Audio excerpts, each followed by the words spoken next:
අනේ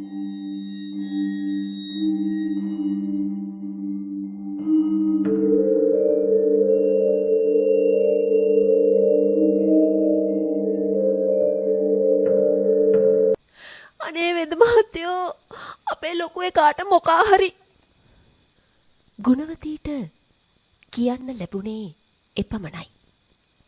හීන් අප්පු වෙද මහත්තයා දූතයාට කම්බුල් පාරක් ගැහුවේ දූත ලක්ෂණයෙන් දෂ්ට කළේ නාගයෙක් බව හැඟුණු නිසාත් නයි විෂ රෝගියාගේ සිරුර පුරා පැතිරීම නැවැත්වීම සඳහාත් පුරාණ හෙළ වෙදකම අනුව සර්පයා හඳුනාගෙන පණිවිඩය ගෙන ආ දූතයාට කෙමක් කිරීමෙන් රෝගියා සුවපත් කළ හැකි විස්මිත හැකියාවක් තිබුණා. ගුණවතී හීන් අප්පු වෙද මහත්තයාට බුලත් තට්ටුවෙන් එක කොලයක් ගෙන දෝතින්ම දුන්නා. වයස 55ක් පමණ වූ ඇයට මේ චාරිත්‍රය අමුතුවෙන් කියන්න අවශ්‍ය නැහැ. බුලත් කොලේ අතට ගත්තු හීන් අප්පු වෙද මහත්තයා එහි දෙකලවර කඩා දමා හරි මැදින් දෙකට ඉරුවේ රෝගියා අසලට යනතුරු විස අඩපණ කරන්නටයි. ඒත් බුලත් කොලේ ඉරී ගියේ මුදුනෙන්. හීන් අප්පු වෙද මහත්තයාගේ නලල රැලි ගැසී ගියා. පෙනෙන ආකාරයට නම් රෝගියා තව හෝරාවකට මත්තෙන් මිය යන හැඩයි. බුලත් කොලේ පහළ සිට ඉහළට පැති නාරටි 3ක්. එසේනම් දෂ්ට කිරීම සිදුවී හෝරා 3යි. කැඩුණු කොටසේ එක් නාරටියක්. එය මුදුනින්ම කැඩී ගියේ හිස දක්වාම විස ගමන් කොට ඇති නිසයි. දැන් කල යුත්තේ වෙදකම් කිරීම නොවේ. අවසන් මොහොතේ හාමුදුරුවන් ලවා පිරිත් ඩිංගක් කියවීමයි. ගුණවතියෝ උඹලගේ හුන් හිට මහ එකාට කියහන් හාමුදුරුවෝ වඩම්මන්ටෙයි කියලා. මමත් තව ඩිංගිත්තකින් එන්නම්. වෙද මහත්තයා එසේ කියමින් හාන්සි පුටුවේ දිග ඇදුණා. අනේ මගේ ලොකු එකා කියමින් වැළපෙමින් ගුණවතී නිවස බලා දුවන්නට වුණා. වෙද මහත්තයා පැවසූ දෙයින් ගුණවතීට සියල්ල වැටහුණා. වෙද මහත්තයාට මේක බැරෑරුම් ගැටලුවක් වුණා. නාගයෙක් දෂ්ට කළ අයෙක් හෝරා 3ක් නිහඬව සිටියේ කෙසේද? දූතයාට කම්මුල් පාරක් දෙන විට ඇස්පිල්ලම් ගැසුවේත් නෑ. එසේ වන්නේ විස නගින හෝරාවේ පොළඟෙක් දෂ්ට කළ විටදී පමණයි. නයිවිෂ එතරම් බලවත් නොවේ. තමන්ට වැරදීමක් වීමටත් ඉඩක් නෑ. වෙද මහත්තයා මේ සියල්ල ගැන සිතමින් මේස් බැනියම ඇඟලා ගත්තේ ගුණවතීලගේ ගෙවල් පැත්තේ යන්නටයි.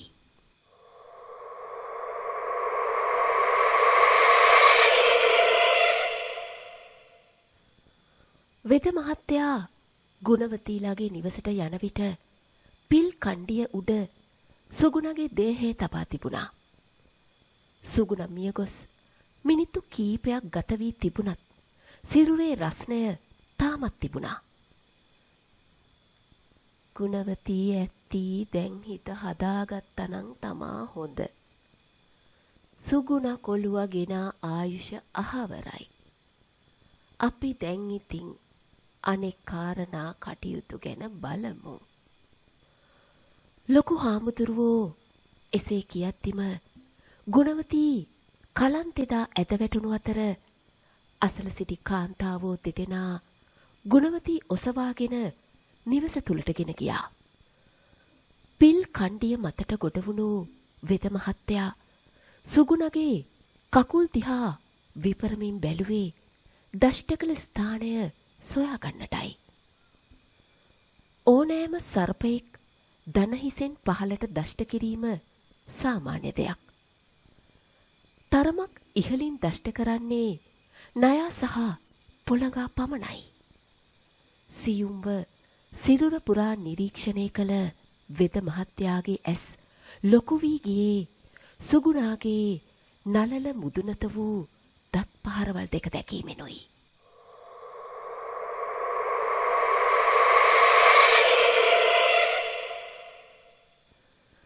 සියඹලා ගස්වැව ගමට මූසල දින කිහිපයක් ගෙවී ගියේ කාගේත් වැඩපලට උදව් පදව් කළ සුගුණගේ අභාවයේ හින්දයි.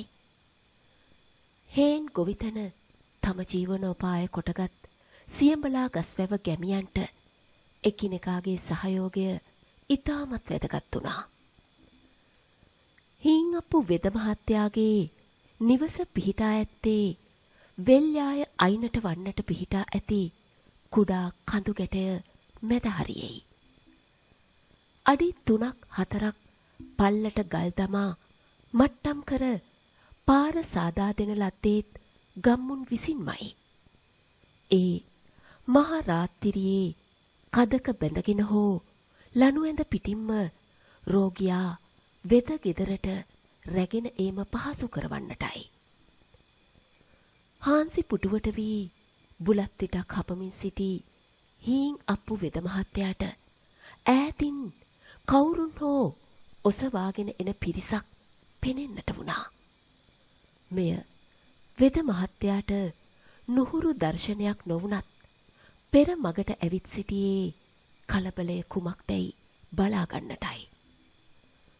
ඔසවාගෙන ආ රණා පිලේ ඇති ලනු ඇඳමත දිගා කළ පිරිස ගිමන් හරින්නට පිලේ ඉඳගත් අතර සමහරු පිල උඩ ඇති කලගෙඩියෙන් ජලය පානය කළා.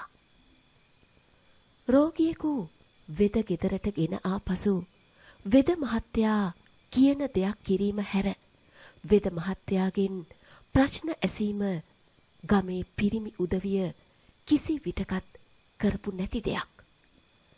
ලෙඩා කාගේ කවුරු වුණත් එවෙලේ උවමනා බෙහෙත් පැලෑටි සොයා දීමට නයි කන්ද නැගීමටවත් පසුබට වුණේ නෑ. සුදු බණ්ඩේ මේකා වැටිලා හිටිය තැන කොහෙද? වෙද මහත්තයා ඇහුවේ සුදු බණ්ඩගෙන්. ගිරාගලට එහා තියෙන මේකයි හේනෙමයි වෙද මහත්තයා?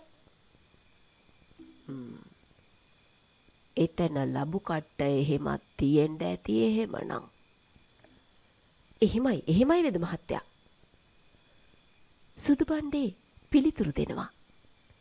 මෙතෙක් වේලා රණාගේ නාඩි අල්ලාගෙන සිටි වෙද මහත්තයා රණාගේ මහපට ඇගිලි ඇද බාගෙට ඇරී තිබුණු රණාගේ ඇස් පියවා දැමුවා. සුනංගු වැඩි බොලල්ලා. රණාට මේ සංගෙඩිය වෙලා තියෙන්නේ හෝරාවල් දෙකකටත් මත්තෙන් ඕන්. මේකව ආපහු ඇන්න ඵලයල්ලා ළමයිනේ. හැබෑටම වෙද මහත්තයෝ මක්කැයි මේ ගස්ගල් වාගේ උන්නු ඉලන්දාරි දෙන්නට උනේ. සුගුණයි කායේ හත් දොහේ පහුණා විතරයි නෙව හැබෑටම. මේකට අමනුස්ස දිස්තියක්වත් වැටෙන්න ඇති. ඉරමුදුන් යාමේ තනිපංගලම හේනේ ඉද්දි. නාහෙන් කටින් සෙම පෙරාන වැටිලා හිටියේ.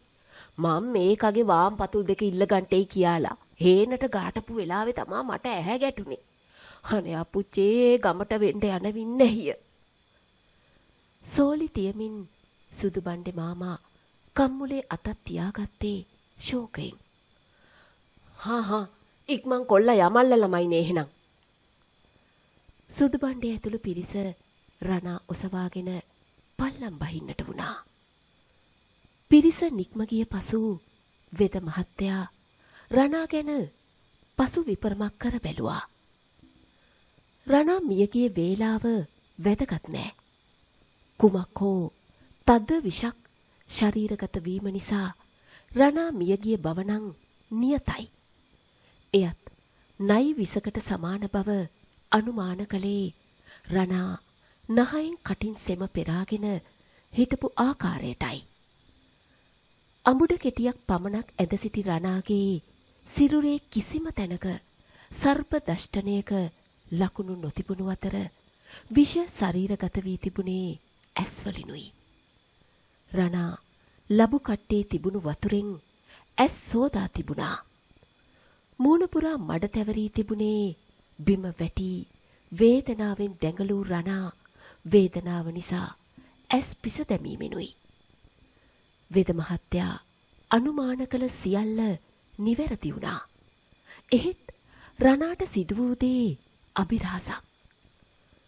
මැටි මුට්ටියේ හිටවා තිබුණු ගරුඩ රාජ පැලයෙන් කොළ මිටක් සූරාගත් වෙද මහත්තයා එය මිටිකර යමක් මතුරා අත දිගහැර කොළ අහුරට පිඹ අතේ ඉතිරි කොළ ගණන් කර බැලුවා.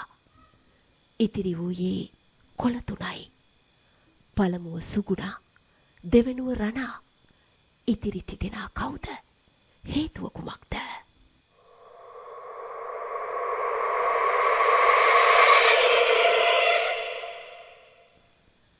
නැයි කන්දේ තියෙන නාගමාණික්කේ ගෙනල්ලා තමා දෙනවනම් ඒක මම කාශි මල්ලක් තමා දෙනවා මලයා. මේක පෝම ලොකු රාශයක් තමා. වසර 10ක 15ක පමණ සිට සියඹලා ගස්වැව ගමට දියලුණු සහ අත්‍යවශ්‍ය දේ තවලමේ පටවාගෙන වෙළඳාම් සඳහා පැමිණි කාසිම් නානා රණාට පැවසුවේ පළු ගහ යට අම්බලමේ රාත්‍රී නවාතැන්ගෙන සිටින අතරතුරේදී. රණාත් සුගුණාත් 25 හැවිරිදී තරුණයන් වුණු අතර නිර්භීත අය බව අත්දැකීමෙන් දන්නා කාසිම් නානා මේ කටයුත්තට හවුල් කර ගැනීමට සිටුවේ වසර කීපයක් මොවුන් ඇසුරු කළ නිසාත් හැඩිදැඩි තරුණයන් වන මොවුන් යහමින් මිල මුදල්දී තමාගේ බසට අවනත කරගත හැකි බවත් දන්නා නිසයි. මුස්ලිම් ජාතිකයින් වෙළඳාම සඳහා උපන් හපනුන්. එසේම ඕනෑම අයෙකුගේ හිත් දිනා ගැනීමටත් සමතුන්. ගම්මිරිස් අස්වැන්න ලබාගෙන ඉතිරිවන නැට්ට කොටස පාරට පෑගීමට දැමීමෙන් පළදාව වැඩිවෙන බව පැරැන්නන්ගේ මතයයි. නමුත් සත්‍ය කතාව එය නෙවෙයි. මුස්ලිම් ජාතිකයින් මෙහි පැමිණි මුල් අවතියේ පාරක් තොටක් දැන සිටියේ නෑ. හැකි පමණින් පාරවල් අසාගෙන කුළුබඩු එකතු කොට වෙළඳාම් කළා. මෙහිදී කපටි එක වෙළෙන්දෙක් ගැමියන්ට පවසා සිටියේ ගම්මිරිස් සහ කරාඹු අස්වැන්න නෙලා ගැනීමෙන් පසු ඉතිරිවෙන නැටි කොටස පාර දිගට දමා මිනිස්සුන්ට පෑගීමට සැලැස්වීමෙන් මීළඟ කන්නයේ අස්වැන්න දෙගුණයක් වන බවයි. මෙය විශ්වාස කළ ගැමියන් ඔහු කී ලෙසටම කළා. මෙයින් වාසිය අත්තුනේ මුස්ලිම් වෙළෙඳුන්ටයි. ඒ මන්දයත් ගම්මිරිස් හෝ කරාඹු නැටිවල ඉතිරි කොටස් පාරේ පෑගෙන්නට දමා ඇති බව දුටු විට ඒ අසල නිවසක ගම්මිරිස් හෝ කරාඹු ඇති බව දැනගත හැකි වුණා. අපහසුවකින් තොරව අස්වනු ඇතිතැන් සොයා වෙළඳාම් පහසු කරගත්තේ ඒ ලෙසටයි. කාසිම් නානත් එවන් සට කපට අයෙක්. ඒක මලයා මේ ලුණු රාත්තල තියා කන්ට. මේ කාශි ටිකක් තියා කන්ට. මලයලා දෙන්න ඒක මේ උදව්ව තමා කොරාන්ට ඌමන. මෙලෙසින් බොරු හිතවත්කම් මවා රණත් සුගුණත් නයි කන්දේ ඇති නාගමාණික්කය ලබා ගැනීම සඳහා පොළඹවා ගත්තේ ඒ ලෙසටයි. හීංඅප්පු වෙද මහත්තයා රාත්‍රියේ මිදුලට වී තාරකා ශාස්ත්‍රයේ යොදාගෙන යම් දෙයක් නිගමනය කරමින් සිටියා. සුගුණාටත් රණාටත් පහරදී ඇත්තේ නාගයින්මයි. ඒ නමුත් එයත් ඇදහිය නොහැකි ආකාරයකට සිද්ධ වී තිබුණා. දෂ්ටකොට ඇත්තේ රාජ කුලයේ නාගයින් වීමත් විශේෂ දෙයක්. එය තහවුරු වන්නේ රණාගෙත් සුගුණාගෙත් ඇහි කබ වල තුල කැටි ගැසුණු ලේ බිඳු දෙකක් තිබූ හන්දයි. රාජ කුලයේ නාගයින් නිස්කාරණේ මිනිස්සුන්ට පහර නොදෙන අතර අවඩක් සිදු වූ කලෙක ආත්ම 7කට පසුව උවත් පලි ගැනීමට පෙළඹෙන බව තම පියා පවසා තිබුණා. එසේනම් නයි කන්දේ පුරාවෘතය සැබෑවක්ද?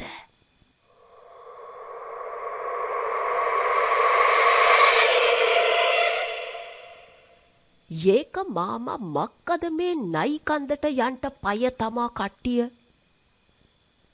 කාසිම් නානා බබුන් සීයාගෙන් ඇසුවේ වෙළඳාම් නිමා වී පැමිණ පළු ගහයට අම්බලමේ රාත්‍රී නවාතැන්ගෙන සිටින අතරතුරේදී.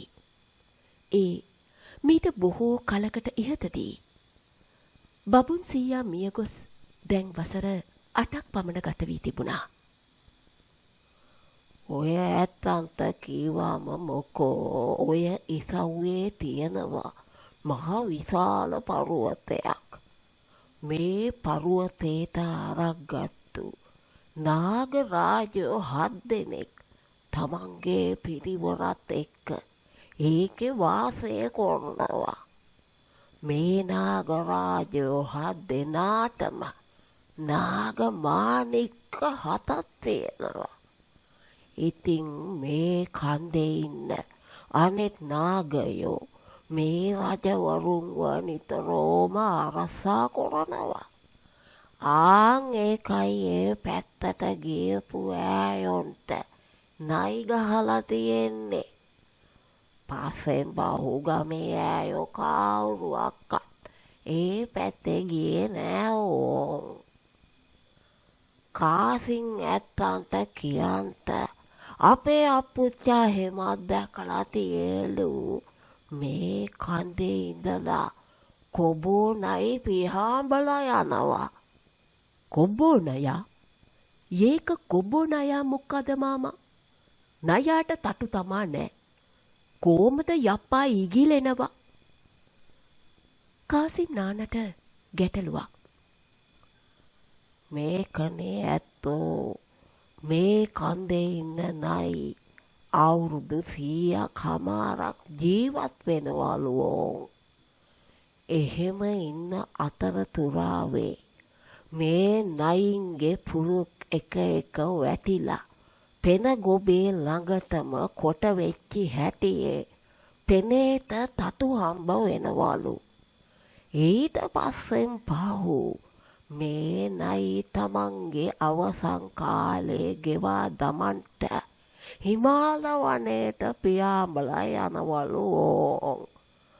ඕන් ඔහොමයි අපේ අපුච්චනන් මට කියෙව්වේ. ඒක මාමා මේ නයියාගේ මැණික අරන් අපට කාශි තමා කරගන්ට බැරි මක්කද? බබුන් සීයා කාසිම් නානට hina වෙන ගමන් විටක් කොටනවා. මොකද hina වෙනවා? ඔය ඇත්තෝ හිතන ආකාරයට ඒ කටයුතු කරන්ට බැරුවා. අනික කවුද ආයි බොවන්ඩ බයක් හැකක් නැතුන් ඔය වාගේ කාර්යයකට අත ගහන්නේ නයි විමානයක. බබුන් ආතගේ කතාවෙන් පසු කෙසේ හෝ නාග මාණික්කය ලබා විකුණා පොහොසත් වීමට කාසිම් නානට තණ්හාවක් ඇති වුණා. මාමා ඒක මාමා තියාකන්ට. ඒක පළයි කාඩ් සරන් පෝම වටිනව තමා. ඒක මේ 3 කොළ 2 උන්දම එක තමා. බබුන් ආතට කාසිම් නානා තෑගි බෝග දුන්නේ ඉතුරු විස්තරත් දැනගන්නටයි. මාමා ඒක මැණික කොහමද අප්පා ගන්නවා? පුද පඳුරු ලබා දී බබුන් ආතගෙන් ඉතිරි විස්තරත් අසාගත් කාසිම් නානා පසුවදා උදෑසනම පිට වී ගියේ කෙදිනක හෝ නාග මාණික්කය ලබා ගන්නවායි සිතාගෙනයි. ඊට වසර 7-8කට පසුව බුළු ගහයට අම්බලමේදී කාසිම් නානට රණත් සුගුණාත් මුණ ගැසී හිතවත් උනේ රා මුට්ටියක් බෙදා හදාගත් නිසයි. සිරිතක් ලෙස මත්පැන් පානය නොකලත් හිතවත්කම වැඩි කර ගැනීමට ඇති උවමනාව නිසාම රා පොල් කට්ටක රස බලපු කාසිම් නානා ඉලන්දාරි දෙන්නගෙන් තමාගේ කටයුත්තට ගැළපෙනම කෙනා රණා බව වටහා ගත්තා. තමා සමග රැය පහන් කිරීමට එක්කාසු වීම ගැන ස්තුති කර මේස් බැනියමක් සහ දියලුණු රාත්තලක් රණාට තෑගි කළේ අද හවසට වැදගත් දෙයක් කතාබස් කර ගැනීමට ඇති නිසා බින් කරුවල වැටෙන යාමය වන විට අම්බලමට එන ලෙසට දන්වා සිටින ගමනුයි.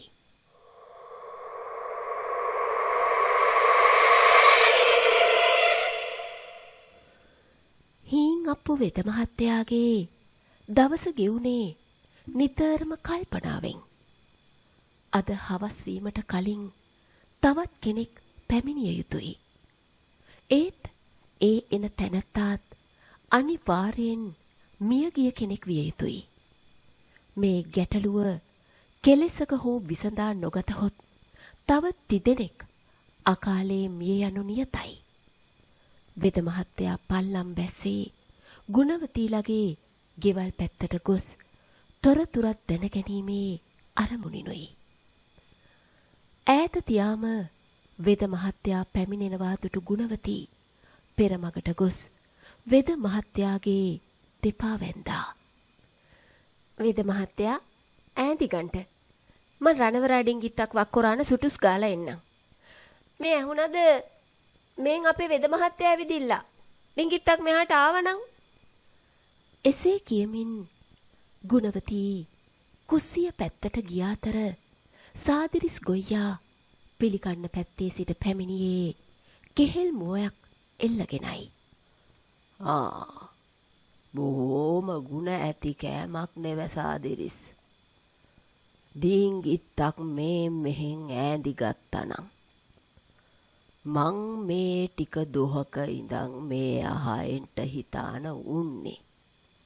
අද නෙව ස්පාසුවක් ලැබුණේ. එසේ කියමින් වෙද මහත්තයා පුවක් ගෙඩියක් කුරුටු ගාන්ට වුණා.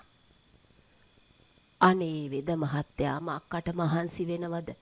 කාගේ හරි අතේ බයින්ඩයක් එව්වනම් මං එනවනෙව. ඒකෙන් කාරි නැතුවා. උඹලගේ කොළුවා පහුගිය දොහේ කාත් එක්කලද වැඩිපුර ඇගෑලුම්කම් පෑවේ එහෙම. ඩීංගිත්තක් මතක් කොරලා බලහල්ලා හොඳට. එහෙමට කියලා එකෙක් නම් ආවේ නෑ වෙද මහත්තයා. ඔය වෙනද මෙහාට ගාටන කාණ්ඩෙම තමා ආවේ ගියේ. හැබැයි වෙද මහත්තයා මේකලා මොකක් හරි අඩව්වක් අල්ලන්ට තනපු බව නම් පේනෙන්ට තිබ්බා. මං එහෙම කියවුවේ වෙද මහත්තයා මේකලා ටික ආන් අර කොස් ගහ යට ඉඳගෙන දවස් ගානක්ම කුටු ගානවා මං බලාගෙන ඕ. අනේ අපේ ගහක් ගලක් වායේ උන්නු එකානෙවා කාලෙ මියදුනේ. දැන් එතකොට මේ කාණ්ඩේ දොඩාපු දෙයක් ඇහුනේ නැද්ද බොලාලට? නෑනේ වැවද මහත්තයා. මුංගෙන් ඇහුවාම නම් කියව්වේ නයි කන්දට මෙහා ගල උඩ හේන හරියේ අලුතෙන් හේනක් කොටන්ට සූජානන් වෙන කතාවක් තමයි. තමන්ට දැනගන්නට ලැබුණු විස්තරවලට අනුව සුගුණත් රණත් හේතුවත් සිමියොත් අප්පුවත් මොන යම් හෝ නොකටයුත්තකට සම්මාදම් වී තිබුණා. සුගුණත් රණත් ඒ සඳහා මේ වන විට ජීවිතවලින් වන්ති ගෙවා අවසానයි. අද හවස් වන විට අනෙක් තිදෙනාගෙන් එක් අයෙක් ජීවිතය දේවි. හැකි ඉක්මනින් වෙද මහත්තයා අප්පුවාගේ ගේ පැත්තට පානගන්නට වුණා.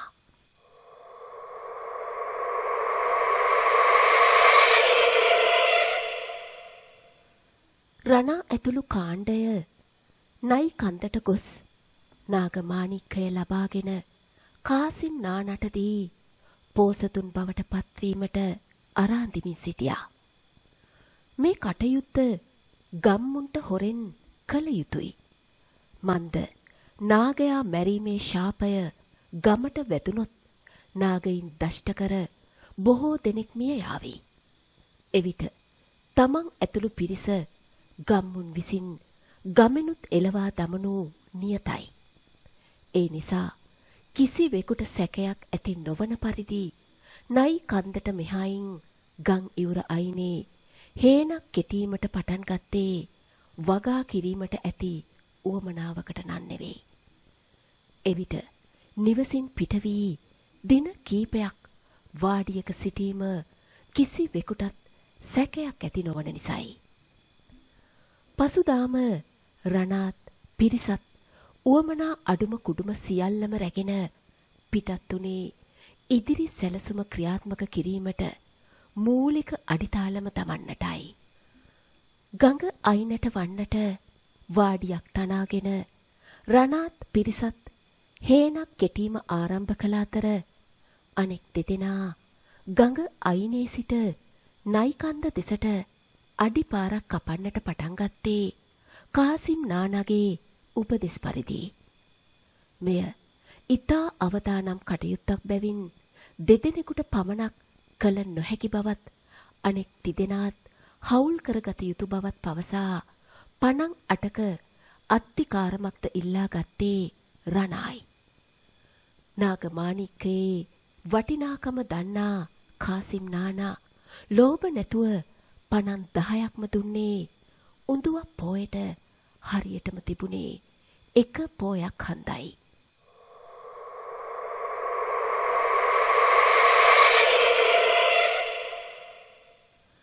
හීන් අප්පු වෙද මහත්තයා අප්පුවාගේ නිවස දෙසට යන විට එහි බොහෝ පිරිසක් රැස්ව සිටින බව දුරදියාම දුටුවා. තමා පමා වූවා වැඩි බව වෙද මහත්තයාගේ හිත කීවා. ඉතිරි දෙදෙනාවත් බේරා ගන්නට හැකි විතයි සිතා ඉක්මන් ගමනින් අප්පුවාගේ නිවස දෙසට පිය නැගුවා. දැන් ඉතිරිව ඇත්තේ හේතුවත් සිමියනුත් පමණයි.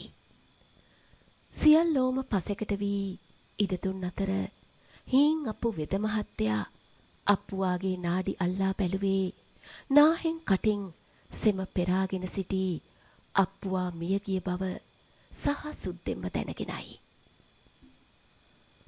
මට කොරන්ට හැක් දෙයක් නෑ බොලල්ලා. හාමුදුරුවෝ වඩම්මලා පාන්සු කූලේ කටයුතු සූජානං කොරානං.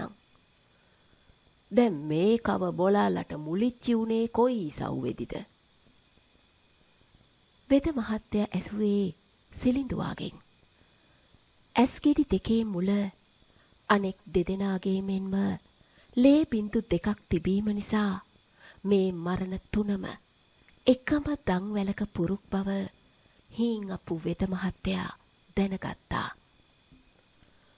මේකට ණයෙක් ගහලා තියෙන්නේ. ඇස් වලිනුත් විස පිට දාලා හන්දා බොලා එහෙම මේකගේ නිය පිටින්වත් හූර ගන්නව නෙවෙයෝ. බොලාලටත් නයි විසම තමා වදින්නේ. වෙද මහත්තයා එසේ කියූ සැනින් පිරිස බයෙන් පසෙකට වුණා. හා නිස්කාරණේ බය වෙන්න කාරින් නැතුවා. දත්වලයි නියපොතුවලයි විතරයි විස තියෙන්නේ. පරෙසමට උස්සපල්ලවෝ. අදමෙන් එම්බාම් කිරීමක් එකල සිදු නොවූ අතර හැකි විගස මිනිය වල දැමුවා. කීප දෙනෙක් පන්සලට පිටත් වූ අතර තව කීප දෙනෙක් වඩු මඩුවට පිටත් කළේ පෙට්ටියක් සෑදීමට උදව් කිරීමටයි.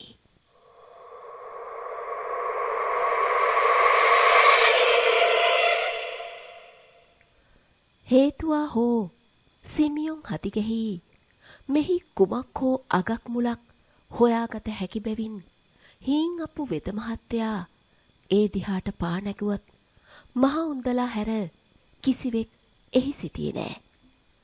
ඒ උන්දලා කිසිම හාන් කවිසියක් නොදන්නා බව වෙද මහත්තයාට දැනුණු නිසා හාමුදුරුව මුණගැහි එමී සිටූ වෙද මහත්තයා පන්සල දිහාවට ඇවිත ගියේ දහසකුත්තේ කල්පනා කරමින්. වෙද මහත්තයාට ආරංචි දෑ වෙලා තියෙනවින් නැහිය.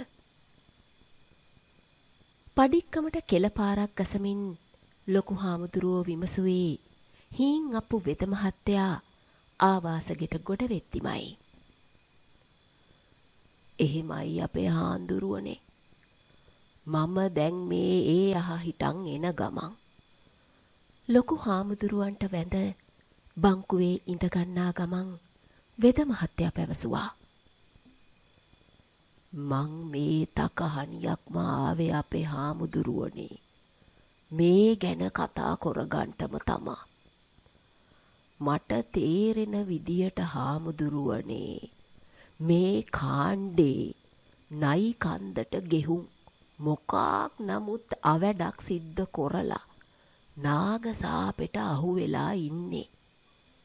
සේරම එවුන් මියදිලා තියෙන්නේ නයි විසෙන්. සේරෝම රාජ කුලේ නයි. ඇහෙන් විස පිට දාන තරමට සැරයි. හාමුදුරුවනේ එකෙක්ගේ නලල මැදටම දෂ්ට කරලා තියෙන්නේ.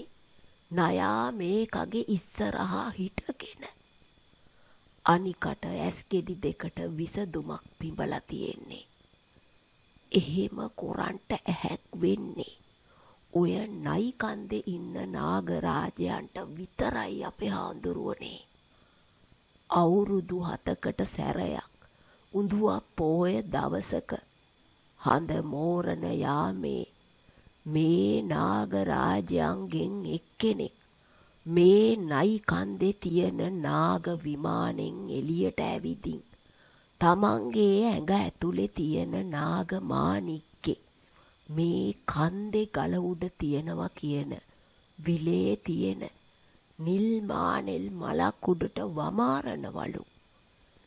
ඉන්පස්සේ ඒ නාග රාජයා රාත්‍රිය 5 වෙනකන් මනුස්ස වේශයක් අරගෙන පහුවදා එළි වෙන ජාමේ වෙනකන් සිල් සමාදන් වෙලා ඉර එළිය වැටෙන වෙලාවට විලෙන් ස්නානය කරලා අහක වෙලා ආපහු නාග වේසෙට ඇවිදින් තමන්ගේ හැව අයින් කරලා අහවර වෙලා ආපහු අර නාග මාණික්කේ ගිලලා තමන්ගේ නාග විමානෙට යනවලු අපේ හාමුදුරුවනේ. මමත් ඒ කතාව අහලා තියෙනවා වෙද මහත්තයා. කාට හරි මේ නාග මාණික්කේ ගන්නවා නම් ගන්න පුළුවන් එකම දවස උඳුවක් පෝය දවසට විතරලු. එදාට නාගරාජයා සිල් සමාදන් වෙන හන්දා ආපහු හැරිලා බලන්නේ නැතිලු. පහුවදා උදේ එළි වෙන ජාමේ නාගරාජයා මේ මැණික විල අයිනේ තියෙන ගල්තලාව උඩින් ගෙනත් තියෙනවලු. අවුරස්නේ උරාගෙන මේ මැණික බලවත් වෙනකන් මේ නාගරාජයා ස්නානය කරලා හවර වෙලා තමන්ගේ පරණ හැවහේම අයින් කරලා මැණික ගිලලා ආපහු නාග විමානෙට යනවලු. එහෙමයි අපේ හාමුදුරුවනේ. මේකට තණ්හාසේ වෙච්ච ගම් මුලා දෑනි කෙනෙක් වංගියක් මේක ගන්ට ගොහින් හිට නාගරාජයා ස්නානය කරන ජාමෙදි මැණික උඩට එළ ගොම්බෙට්ටක් කියලා හිට මී ගොම්බෙට්ටක් දමාලා නිස්කාරණේ මියදුනාලු. හැබෑනේන්නම් පැටව් වදාපු නැති එළ වැසියෙක්ගෙන් බිමට නොවැටිච්චි ගොම්බෙට්ටක් රත් දෝතලු ගහේ කොළපතකට අරගෙන මැණික උඩට දමාපුවාම නාගරාජයාට ආපහු මැණික ගිලින්ට බැරි වෙනවලු. ඒ දුකට නාගරාජයා පෙන ගොබේ ගලේ ගහගෙන එතැනම මියදෙනවලු. මෙසේ තමන් දන්නා සියලු කාරණා බෙදා හදා ගන්නා විට බොහෝ රෑබෝ වී තිබුණා. මට හිතෙන විදියට අපේ හාමුදුරුවනේ මේ කලා මේ නොහොඹිනා වැඩේ කොරන්ට ගොහින් තමයි මේ වින්නැහිය කොරගත්තේ. දැනට ඉලන්දාරි 3 දෙනෙක් කම්මුතුයි හාමුදුරුවනේ. මයේ දූත ශාස්ත්‍රයට අනුව නම් තව ජීවිත 2ක් නාග සාපෙට අහු වෙලා තියෙනවා. ටක්කෙටම කීවැකි ඒ හේතුවයි සිමියනුයි කියලා ඕන්.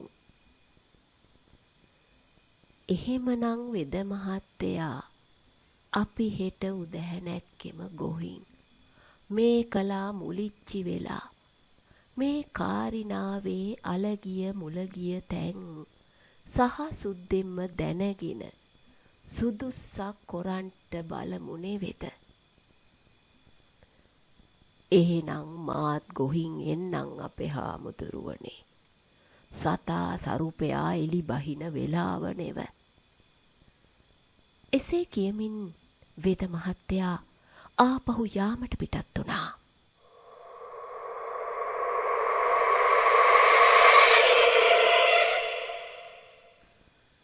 වෙළඳාම් කොට ආපසු යන ගමනේදී කාසිම් නානා රණාලගේ වාඩියේ රාත්‍රී නවාතැන් ගත්තේ කල යුතු දේ ගැන අවසාන වශයෙන් දැනුවත් කොට යන්නටයි. රා මුට්ටි 2ක් තම්බපු මයියොක්ක මුට්ටියක් සහ වල් ඌරුමස් හට්ටියක් රාත්‍රී භෝජනය වූ අතර නානට කොළොප්පන් කිරීමට සිටූ අප්පුවා කොළපත් පිඟානකට ඌරුමස් බෙදා පිළිගැන්නුවේ කට කොනකින් සිනහවකුත් නගාගෙනයි. සිදු වූයේ නොසිතූ දෙයක්. ඒක මල්ලි අපිලා කවදාවත් ඌරගේ මෂ් තමා කන්නේ නේ. ඒක මල්ලිලා මගේ මල්ලිලා වගේ තමා. මල්ලිලා වහ තමා දෙනවා. ඒක මම බොහොම සන්තෝෂෙන් තමා කනවා.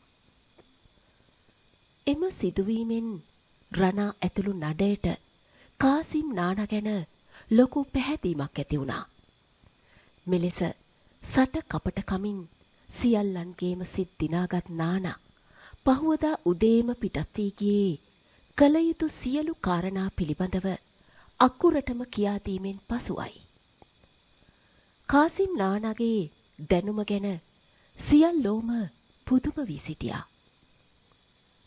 හැබැයිටම මලේ මේක දන්න දේවල් අපේ අප්පොච්චවත් දන්නේ නැතුව නොවේ. මෙතුවක් මං හිතාන උන්නේ ගමේ එව්ව මේ අහ ගාටන්නේ නැත්තේ. නයි කන හන්දා කියලා. අම්මපා මෙහෙම කතාවක් දැනන් උන්නනම් එහෙනම් මලේ මම ඔය මාණික්කේ අරගෙන කාසි කොරලා බක්කි කරත්තෙකුත් එන්නයි පස්ස බලන්නේ ඕ. රණාලා එසේ සිටුවත් කාසිම් නානට මේ සියල්ල පැවසුවේ බබුන් ආතා බව කිසිවෙක් දැන සිටියේ නෑ. එසේම නානා සිතූ ආකාරයට ඊතා පහසුවෙන් නාග මාණික්කය ගත හැකි බව සිතාගෙන සිටියා. නානා පැවසූ ලෙසටම ගඟ ඉවුරේ සිට නයි කන්දේ ගල පොකුණ දක්වා වේගයෙන් ගමන් කළ හැකි ආකාරයට අඩිපාරක් කපා හොඳින් සුද්ධ පවිත්‍ර කළ අතර කිසිවෙකුටවත් මේ වනතෙක් එකදු නාගයෙක් මුණ නොගැසුණු නිසාත් මේ කටයුත්ත එතරම් අපහසු දෙයක් නොවුණු බව ඔවුන්ට සිතුණා. උඳුවක් පෝයට තව දින 10යි. අඩිපාර කපා අවසන් කළ පිරිස හේනේ ඉතිරි කොටස කපා ගිනි දමමින් සිටියේ කිසිවෙකුටත් සැකයක් ඇති නොවීමටයි. වෙද මහත්තයත් ලොකු හාමුදුරුවොත් සිමියොන් හෝ හේතුවා සොයා පිටත් වුණේ මේ ව්‍යසනයෙන් ඔවුන් දෙදෙනා හෝ බේරා ගන්නට සිතමින්. අපේ හාමුදුරුවනේ නාග මාණික්කේ ආපහු නාග භවනට ගෙහුම් දෙනකන් නාගයෝ මේකට සම්බන්ධ වෙච්චි එවුන් කම්මුතු කරනවා ඒකාන්තයි. ඔය නයි කන්දේ නාගයෝ 100 ගාණක් ඉන්නව නෙව. කෝපේ වැඩි කොමට මුළු ගමටම උනත් දෂ්ට කොරලා යන්න බැරි නෑ ඕ. ඒත් වෙද මහත්තයා අපි නිච්චියටම දන්නේ නැහැනෙව මේ කලා නටාපු නෙయ్యాඩගම මොකක්දෑ කියලා. ඒක හැබෑව අපේ හාමුදුරුවනේ.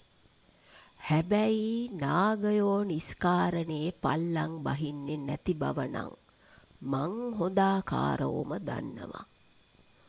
ඔය එනව ඇත්තේ මැණික ආපහු ඇන්න යන්ටම තමා. හුඹස් මැටි එළගොමයි කලවම් කොරලා හිට මාණික්කේ ඒකේ ඔබලා තිබ්බහම නාගයින්ට මාණික්කේ නොපෙනී යනවලු. සේරටෝම කලියෙන් මේ ගොබිලෝ දෙන්න හොයන්ගින්ට එපාය. හාමුදුරුවොත් වෙද මහත්තයත් සිමියොන්ගේ නිවසේ කඩුල්ල පැන්නේ උගුර පාදමින්.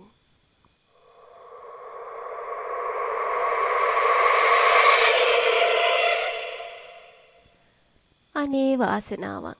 දෙයියෝ එව්වා වගේ නෙව මේ වෙලාවේ අපේ හාමුදුරුවෝයි වෙද මහත්තයයි දෙන්නාම එකම වෙලාවේ. වඩින්න අපේ හාමුදුරුවනේ. සීලවතී ගෙට දුව ගොස් සුදු පිරුවටයක් දමා නිවසේ තිබුණු එකම පුටුකබල හාමුදුරුවන් වහන්සේට පිළිගන්වා ඉලත් තට්ටුවත් ලං කළා. අපේ හාමුදුරුවනේ විටස් අප්පායමෙන්ට කලියෙන් ගිලම්පස ඩිංගිත්ත සූදානම් කරන්නටද? සීලවතී උපාසක අම්මා කරදර වෙන්න උවමනා නෑ. අපි දෙන්නා මේ තකහණියක්ම ආවේ ඉලන්දාරියා මුලිච්චි වෙන්න හිතාන. කොයි ඉන්නවද සිමියෝ? කතා කරානම් මෙහාට ඩිංගිත්තක්. අනේ අපේ හාමුදුරුවනේ ඒකට මොන යකෙක් ගහලාද මන්දා. රැට හීනෙන් බය වෙනවා. විකාර කියෝනවා. ගෙයින් එළියටවත් බහින්නේ නැතුව ආන් අරහේ දවසෙම බුදි. කිසිම හාවක් ඌවක් නැහැ. හිටින්ටකෝ මං විගහින් එක්කහු කරානෙන්නම්. එසේ පැවසූ සීලවතී ගෙට ගියා. අපි කලින් එක හොඳට ගියා නේද අපේ හාමුදුරුවනේ. මේකා කොහෙට හරි වහන් වුණා නම් හොයාගන්නව බොරුවෝ. ඒක තමයි වෙද මහත්තයා. දැන් ඉතින් බැරි ඈ සිමියොන් ළමයාගෙන් සහ සුද්දෙන්ම දැන කියා ගන්නට මේ කාරිනාව ගැන. අනේ මගේ බුදු පුතේ. අනේ වෙද මහත්තයා විගහට එන්නකෝ. සීලවතී කෑගසන හඬ ඇසුණු සැනින් වෙද මහත්තයත් හාමුදුරුවොත් එදෙසට ගියා. නාහින් කටින් සෙම දාගෙන සිමියොන් නිදි පැදුරේම මිය ගොස් සිටියේ නයෙක් දෂ්ට කිරීමෙන් බව වෙද මහත්තයා ලොකු හාමුදුරුවන්ට රහසෙම පවසා කාමරෙන් එළියට ආවා. වෙද මහත්තයා දැන් නම් තත්ත්වේ බොහෝම භයානක වෙන්නයි යන්නේ. අපි විගහින් පන්සලට යමු. ඉන් පස්සේ හේතුවා ළමයා හොයාගමු. වෙද මහත්තයා හාමුදුරුවෝ පිටුපසින් ගමන් කළේ හේතුවාට විපතක් නොවේවායි සිතමින්. ගමේ සිදු වූ කිසිවක් නොදත් හේතුවා ගමට සේන්දු වුණේ සති කීපයකට පසුවයි. ඒ තේගිරිස් මුදලාලිගේ කරත්තේ රැගෙන අසල ගම් කිහිපයක එකතු කර තිබුණු බඩු බාහිරාදිය එක්කාසු කිරීමට ගොස් සිටි නිසයි. කවදා හෝ තමන්ගේම කරත්තයකින් ගොස් වෙළඳාම් කිරීමට ආසාවෙන් සිටි හේතුවා මාණික්කේ විකුණා තමන්ට ලැබෙන කොටසින් අලුත්ම බක්කි කරත්තයක් ගෙන වෙළඳාම් කොට තේගිරිස් මුදලාලිත් පරදවා පෝසතෙක් වීමට සිතා සිටියා. එකවරම හේතුවා ඉදිරියේ පෙනී සිටියේ දැවැන්ත නාගරාජයෙක්. තමාටත් වඩා උස නාගයා එදා රාත්‍රියේදී රණා විසින් කඩුවෙන් කොටා මරා දමන ලද නාගයා තරම්ම විශාලයි. තමාගේ අවසානයේ බව දැනගත් හේතුවා තමන්ගේ මාමණ්ඩිය වූ මුදියන්සේ මාමා පළඳවන ලද සුරය අල්ලාගෙන ඇස් පියාගත්තේ කෝපයෙන් පිඹිමින් තමා දෙස බලා සිටින දැවැන්ත නාගයාගේ බියකරු දර්ශනය දෙස බලා සිටීමට බැරිම නිසයි.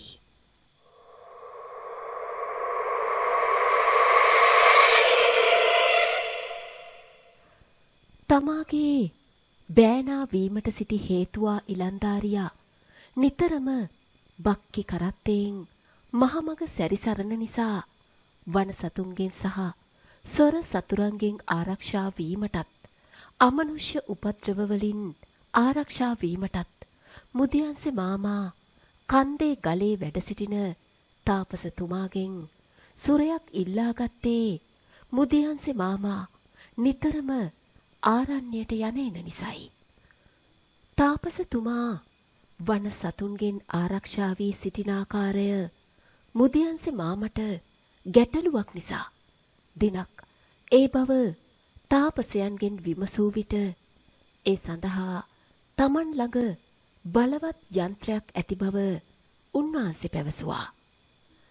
තමාටද එවැන්නක් ලබා දිය හැකිදැයි විමසූ විට තාපසයන් මුදියන්සේ මාමා ලවා අවශ්‍ය අඩුම කුඩුම ගෙන්වාගෙන සුරයක් ජීවම් කර ලබා දුන්නේ තමාට නිතරම දාන මානාදියෙන් උවටන් කරන මුදියන්සේ මාමට කළ ගුණ සැලකීමක් ලෙසටයි. හේතුවාට මුදියන්සේ මාමා පළඳවන ලද්දේ එම සුරයයි. පන්සලේ ගාන්ටාරය එක දිගටම නාදවීමක් ඇසුණු සියල්ලෝම එදෙසට දිවගියේ හදිසි අවස්ථාවක් ඇතිවුණු විට දැනුවත් කරන්නේ නොකඩවා ගාන්ටාරය නාද කිරීමෙන් බව දන්නා නිසයි.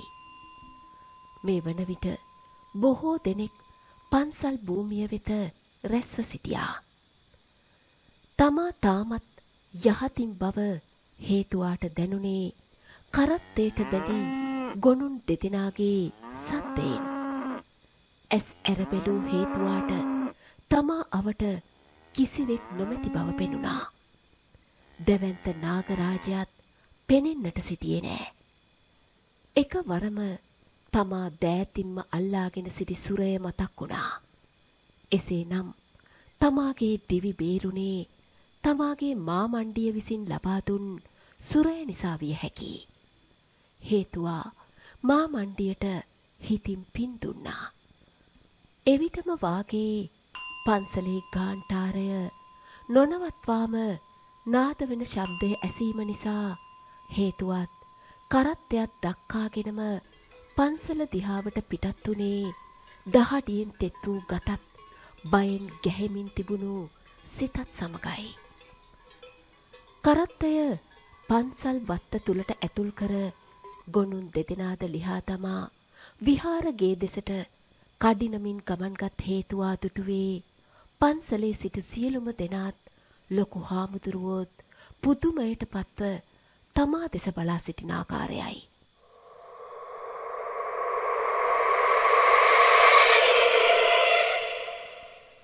කලින් සැලසුම් කරගත් පරිදි රණා ඇතුළු නඩය උඳුවක් පෝය දින සවස් ජාමය වන විට සූදානම් වුණේ අද රාත්‍රියේදී නයි කන්දට ගොස් නාග මාණික්කය පැහැරගෙනීමටයි. රණා විසින්ම එල වැස්සියකගේ ගොම්බෙට්ටක් රත් දෝතලු කොළපතකට දමා ගෙනවිත් තිබුණා.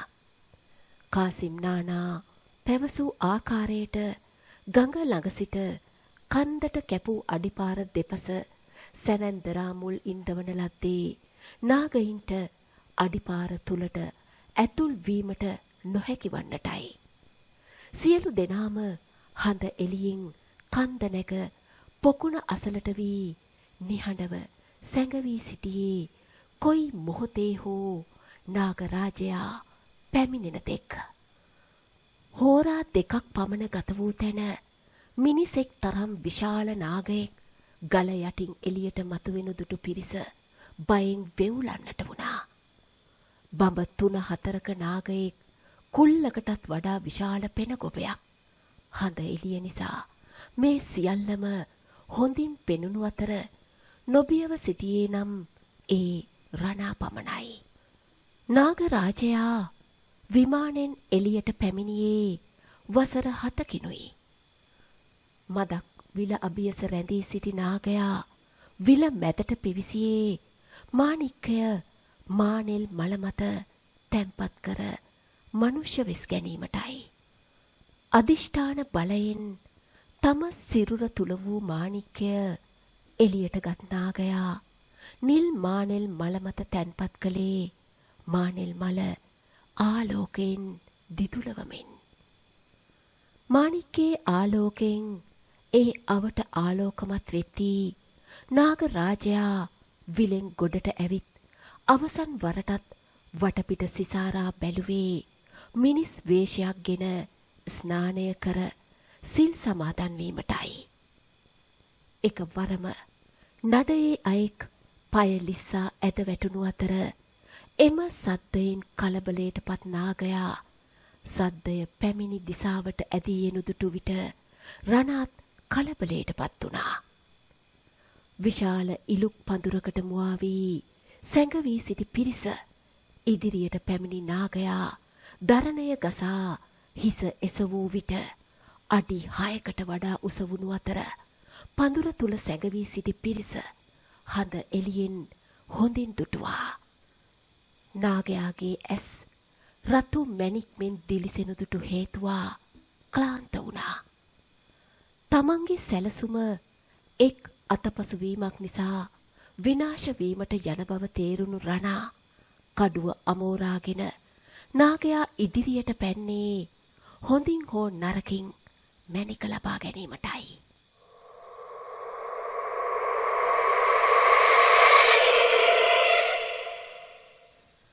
හා හොඳයි. දැන් මේ ඇත්තෝ ආපහු යමු.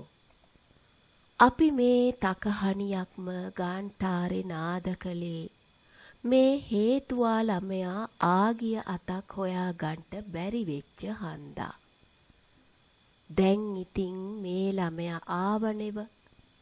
ඊටාම වැදගත් කාරිනාවකට වෙද මහත්තයාත් මමත් කීප දොහක්ම හෙව්වත් හොයා ගන්නට බැරි වුණානෙව.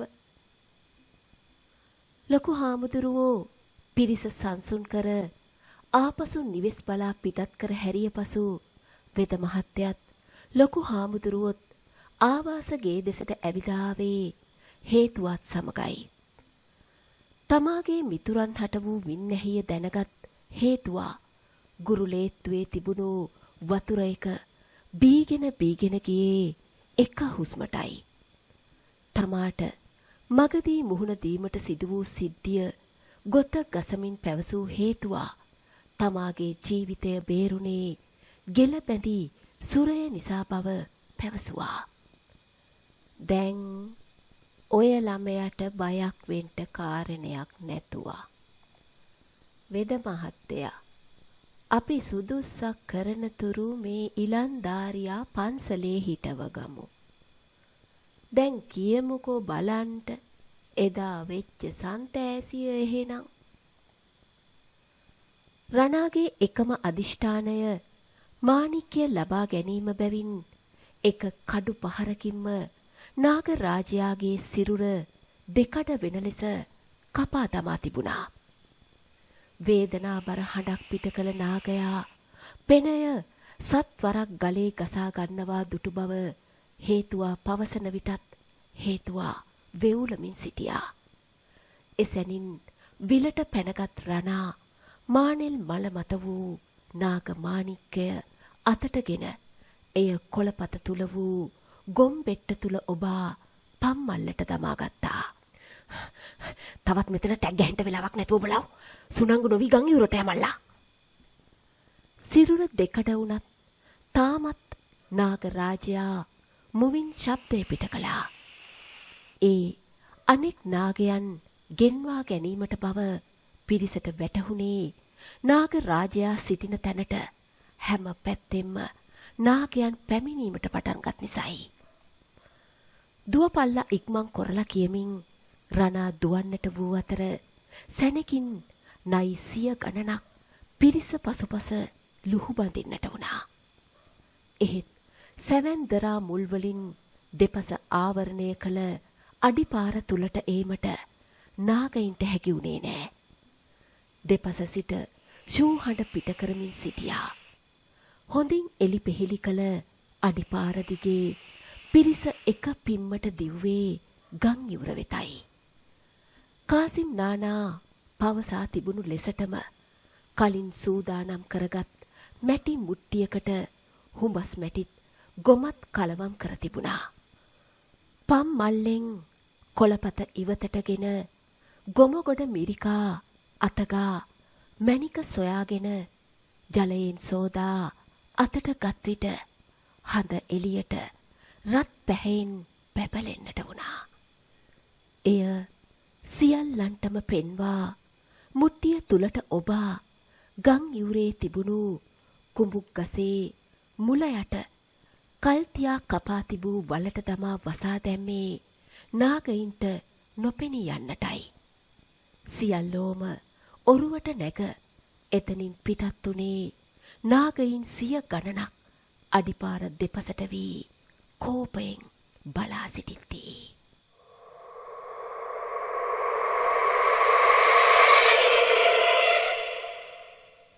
හාමුදුරුවනේ මන් දන්නවා හාමුදුරුවනේ මැණික තියෙන තැන. නානා ගමට ආවේ නැත්තම් තාමත් ඒක එතනම ඇති. එහෙමනම් වෙද මහත්තයා අපි ආපහු මැණික නයි කන්දට අරන් ගොහිල්ලා නාගයින්ට බාර දෙමු. අපේ හාමුදුරුවනේ නාගයෝ කෝප වෙලා ඉන්නේ. අපිට දස්ත කොරන්ට බැරි නෑ. එහෙම වෙන එකක් නෑ වෙද මහත්තයා. අපේ චේතනාව පිරිසිදු හන්දා නරකක් සිද්ධ වෙන්න විදියක් නැතුවා. මම කොයි එකටත් ඉස්සෙල්ලා යන්නම්කෝ එහෙනම්. පොයට පසුදින නානා උදැහැනැක්කෙම ගම බලා පිටත් උනේ වෙළඳාම සඳහා නම් නෙවේ. මහගල් ඇන්ද පහුකර ගම් ඉවුර දිගේම රණාලගේ වාඩියටම කරත්තේ දැක්කුවේ කාටත් හොර රහසින්. කාසිම් නානා වාඩියට සේන්දු වන විට එහි කිසිවෙක් සිටියේ නෑ. වාඩිය වටේ කරක් ගැසුවත් කිසිවෙක් නොසිටි නිසා හේන දෙසට ගොස් විපරම් කළ අතර නයි කන්ද දෙසට තමා පැවසූ පරිදිම අඩිපාරක් කපා සුද්ධ කර තිබෙනු දැකීමෙන් සතුටටපත් වුණා. ඒක රණා මල්ලය වෙඩේ අරියටම කොරලා තමා. තමාටම එසේ මුමුණා ගනිමින් ගම් ඉවුරට පියමැන්නේ කුඹුක් ගහයට අනිවාර්යයෙන්ම නාගමාණික්‍ය වල දමා ඇතැයි සිතමින්. අලුත හැරූ පස්කොඩ දුටු කාසිම් නානා බිම දනගසා දෝතිම්ම වල හාරන්නට පටන් ගත්තා. පිටුපසින් ෂූ ශබ්දයක් ඇසී වහා හැරී බැලූ නානා දුටුවේ තමා කිසි දිනක නොදුටුව විශාල නාගයෙක් රත් පැහැදෙනෙතින් තමා දෙස බලා සිටින ආකාරයයි. සුළු මොහොතකින් කාසිම් නානාගේ හිස මුදුනටම දෂ්ට කළ නාගයා නයි කන්ද දෙසට ඇදී ගියා.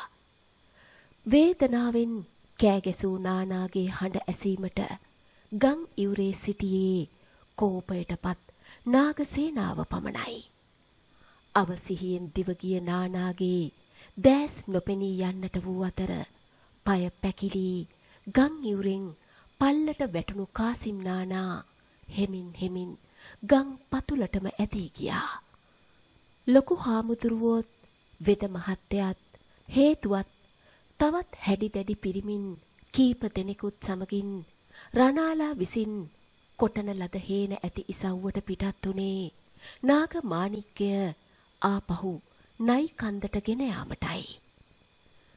හේතුවා පැවසූ ආකාරයට මාණික්‍ය වල දමා ඇති තැන සොයාගෙන පිරිස වල හාරා මුට්ටිය ගොඩ ගන්නා තුරු ලොකු හාමුදුරුවෝ පිරිත් සජ්ජායනා කළ අතර මුට්ටියේ ඇති මැණිකගෙන පිරිත් වතුරෙන් සෝදා සුදු රෙදි කඩක ඔතා අතටගත් හාමුදුරුවෝ ඇතුළු පිරිස කන්ද නගින්නට වුණේ පිරිත් සජ්ජායනා කරමින්මයි. මද දුරක් යත්ම නාගයින් අඩිපාර දෙපසින් මතුවන්නට වූ අතර නාගයින් හේතුවා සිටි දෙසට ෂූ හඬ පිට කරමින් පෙනේ කළා. ලොකු හාමුදුරුවෝ පැවසූ ආකාරයටම කිසිවෙක් නාගයින්ට හිංසාවක් නොකිරීමට වග බලාගත්තා. කන්ද මුදුනට නැගගත් පිරිස විල අසලට පැමිණි විට දුටුවේ රණා විසින් දෙකඩ කරන ලද නාග රාජයාගේ අව්වට වියලී ගිය සිරුරයි. තව බොහෝ කල් මෙහි වාසය කළ හැකිව තිබියදිත් අකාලයේ ජීවිතයෙන් වන්දි ගෙවූ නාග රාජයා ගැන සියල්ලෝම කම්පා වුණා. වෙද මහත්තයා ගල් ගුහාව අසලට ගොස් වැඳගෙන තමන් නාග මාණික්කය නැවත රැගෙන ආ බවත් හේතුවාට අනුකම්පා කොට නැවත මාණික්කය බාර ගන්නා ලෙසත් ඉල්ලා සිටියා. සුළු මොහොතකින් සුදු පැහැති දුමාරයක් මැදින් විශාල නාග රාජයින් 6 දෙනෙක් එළියට ඇදී ආවා. වෙද මහත්තයා තරමක් තැතිගත් අතර හෙමින් පසුපසට වන්නට වූ අතර ලොකු හාමුදුරුවෝ සුදු රෙදි කඩෙන් ඔතා සිටි මාණික්කය රැගෙන ඉදිරියට ගොස් මෙය නැවත පිළිගන්නා ලෙස ඉල්ලා සිටියේ වෙද මහත්තයාට අනතුරක් වේදැයි සිතුණු නිසයි. ක්ෂණයකින් නාග රාජයින් 6 දෙනා මිනිස් වේශයට පත් වුණා. රජවරුන් හා සමාන ඇඳුම් පැළඳුම් වලින් සැරසී සිටි නාග රජවරු 6 දෙනාම ලොකු හාමුදුරුවෝ ඉදිරියේ දන නමා වන්දනා කරන විට කල වරදේ තරම තේරුණු හේතුවා මහා හඬින් වැළපෙමින් නාග රාජයින්ගේ දෙපා අල්ලා හඬන්නට වුණා. අනේ මමත් මේ පාපෙට හවුල් වුණා නෙව. ඔබ වහන්සේලා දෑහින් දැක ගන්නට මටත් පින් තිබුණා. මට දැන් ඔබ වහන්සේලා කැමති දඬුවමක් දෙන්න. හේතුවා හඬන්නට වුණා. ලොකු හාමුදුරුවෝ නැවතත් නාග මාණික්කය පිළිගැන්නෝ නමුත් ස්වාමින් වහන්සේ එය අයිති අපේ මියගිය නා රජුටයි. එක් අයෙකුට හිමි එක් මාණික්කයක් පමණයි. එබැවින් ඔබ වහන්සේ මේ මාණික්කය තැන්පත් කොට නා රජු සිහිවීමට හැකි යමක් තනවන්න. මින් පසුවට අපෙන් කිසිවෙකුට හානියක් නොවන්නේය. අදින් පසුව අප මෙම වාසභවන අතහැර වෙනත් ස්ථානයක් බලා පිටත් වන්නේය. එසේ පවසා වැඳ අවසරගෙන නාග වෙස්ගෙන නැවත ගුහාව බලා පිටත් වුණා. පසුව ලොකු හාමුදුරුවෝ පිරිස ලවා දර සෑයක් සාදවා මියගිය නා රජුගේ දේහය ඒ මත තැන්පත් කර පාංශුකූල වතාවත් සිදුකොට දර සෑයට ගිනි දල්වා ආදාහන කටයුතු සිදු කළේ පිරිත් සජ්ජායනා කරමින්මයි. සිය ගානක් නාගයන් තමාගේ රජුට අවසන් ගෞරවය දැක්වීමට ගල්තලාවෙත් විල අවටත් රැස්ව සිටියා. දරසෑය දැවී අවසන් වන විට හවස් වී තිබුණා. දැවී ගිය සිරුරෙන් අලු ස්වල්පයක්ද සුදු රෙදි කඩ මතට දමාගත් හාමුදුරුවෝ පිරිස සමග පිටත් වුණේ නාග රාජයා සිහිවීම පිණිස කුඩා චෛත්‍යයක් ඉදිකර එහි තැන්පත් කිරීමටයි.